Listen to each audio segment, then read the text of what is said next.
Assalamualaikum warahmatullahi wabarakatuh. Perkenalkan, nama saya Arsuci Widiawati, Stambuk 130 2021 0297, kelas B3, Fakultas Ilmu Komputer, Prodi Teknik Informatika, Universitas Muslim Indonesia.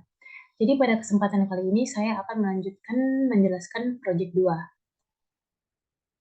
Jadi proyek 2 itu gambarkan spesifikasi kebutuhan sesuai problem area yang telah dideskripsikan sebelumnya pada proyek 1. Ke dalam bentuk domain data, bisnis model, dan prototipe yang termuka. Kedua, ada buat dokumen model analisis sesuai dengan langkah-langkah analisis menggunakan metode USDP.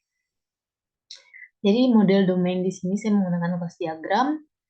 Di sini ada beberapa tabel yang saling berhubungan satu sama lain. Jadi di tabel login berhubungan dengan pengunjung, admin, dan manajer. Karena pengunjung, admin, dan manajer dapat melakukan login dengan memasukkan username, password, dan nama. Lalu ada tabel barang yang berhubungan dengan pengunjung dan admin. Lalu berikutnya ada tabel transaksi. Tabel transaksi berhubungan dengan pengunjung, admin, dan manajer karena pengunjung, admin, dan manajer dapat melakukan transaksi. Lalu berikutnya ada sequence diagram login pengunjung. Jadi di sini model bisnis menggunakan sequence diagram.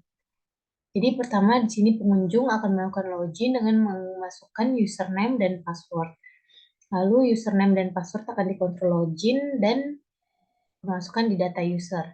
Lalu akan melakukan validasi user. Jika username dan password salah, akan menampilkan username dan password salah.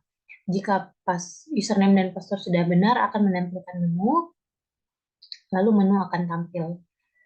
Lalu setelah melakukan login pengunjung akan melakukan register pengunjung.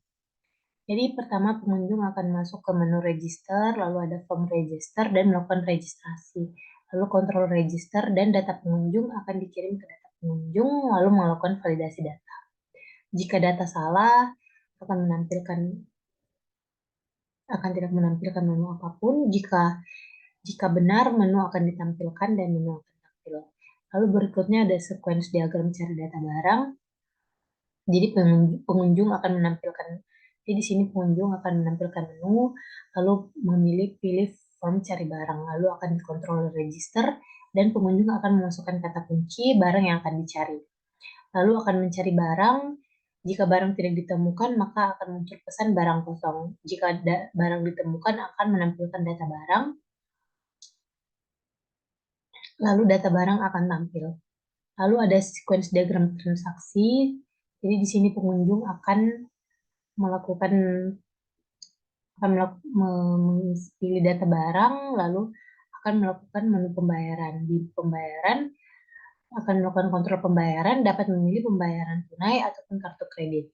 Jika memilih kartu kredit, akan melakukan validasi kartu, lalu selanjutnya ada add info kartu, lalu akan cetak kartu. Setelah cetak kartu akan memunculkan struk pembayaran. Lalu berikutnya ada prototipe antarmuka. Jadi di prototipe antarmuka, pertama desain logo. Dalam logo Shopee sendiri diwarnai dengan warna orange, yang diartikan sebagai warna yang hangat, mempunyai daya tarik, dan meningkatkan daya minat pembeli. Gambar keranjang ini mengartikan keranjang belanjaan, dan S adalah simbol dari Shopee. Lalu berikutnya ada menu utama. Di sini tampilan menu utama dari aplikasi Shopee. Di sini menu pencarian barang. Lalu di sini ada menu proses pembelian. Lalu berikutnya ada di sini ada proses pembayaran.